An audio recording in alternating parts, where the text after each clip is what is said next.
J'ai une question. Pourquoi, si la violence conjugale, c'est un acte criminel, ce ne sont pas les policiers qui s'en occupent directement plutôt que la DPJ? C'est une infraction au code criminel et il serait logique que ce soit le système judiciaire qui prenne en charge ces situations avec des enquêtes approfondies, des mesures légales et surtout adaptées. Pourtant, dans bien des cas, c'est la DPJ qui intervient, notamment lorsque des enfants sont impliqués. Cela soulève une question fondamentale. La DPJ est-elle réellement outillée pour distinguer un conflit sévère de séparation d'une dynamique de violence conjugale? Telle est la question. Les limites de la DPJ dans l'évaluation de la violence conjugale. Se situe où? La DPJ a pour mission première de protéger les enfants de la situation de compromission. Mais elle n'est pas une instance judiciaire. Elle intervient lorsque la sécurité ou le développement d'un enfant est en jeu. Ce qui inclut les cas où un enfant est témoin de violences conjugales.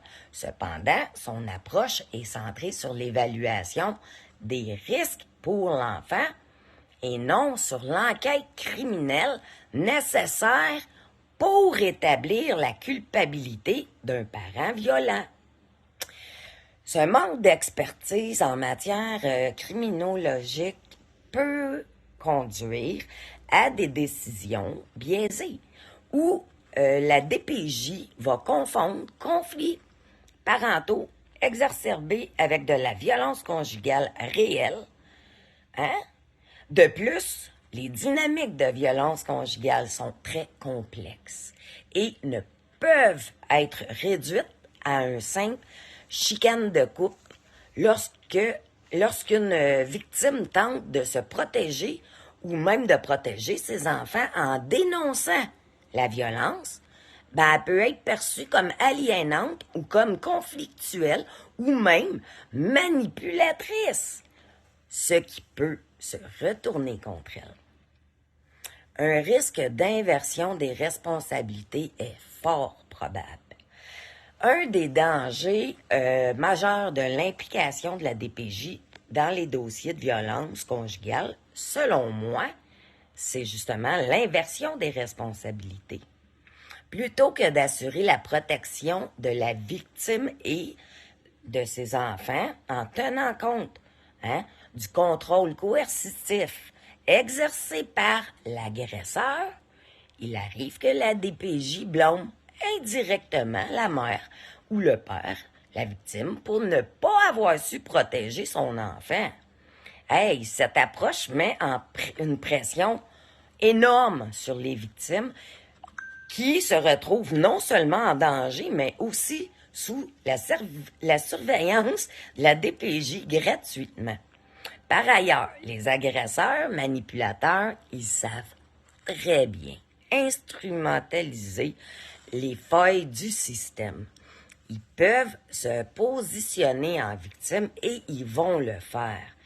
D'un conflit parental et utiliser la DPJ comme un levier pour discréditer l'autre parent, souvent en brandissant des accusations de comportement aliénant ou des troubles psychologiques, santé mentale, sans avoir lui-même ou elle-même approfondi la dynamique de la famille. Les intervenants, dans le fond, de la DPJ peuvent se laisser prendre au piège parce que ça va mettre en péril la sécurité, oui, des enfants, mais du parent protecteur.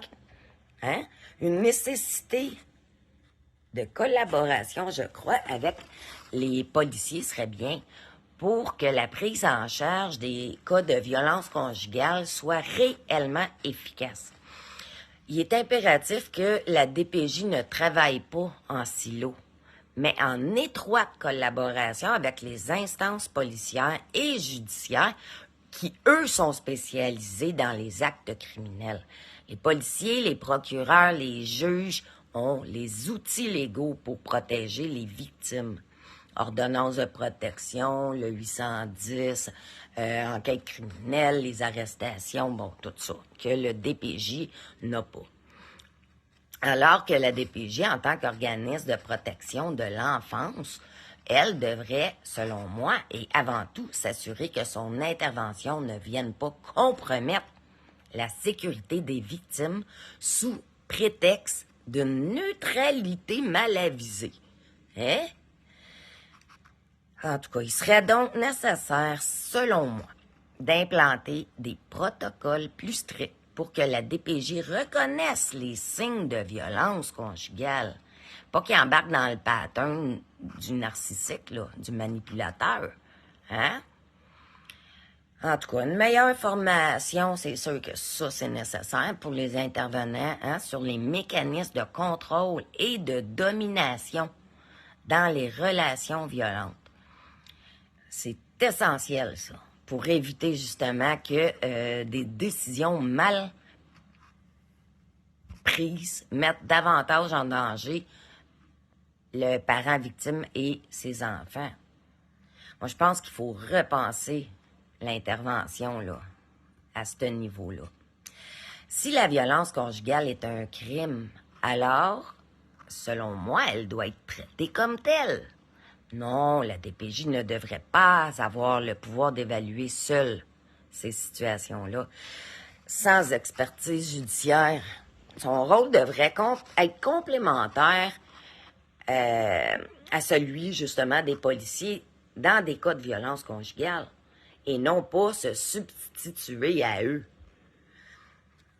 Bref, je sais pas si j'ai été claire, mais la question n'est pas seulement de savoir qui doit intervenir, mais plutôt comment les différentes instances doivent travailler ensemble pour éviter que, justement, le système ne devienne, malgré lui, un outil supplémentaire de violence institutionnelle contre les victimes et contre leurs enfants.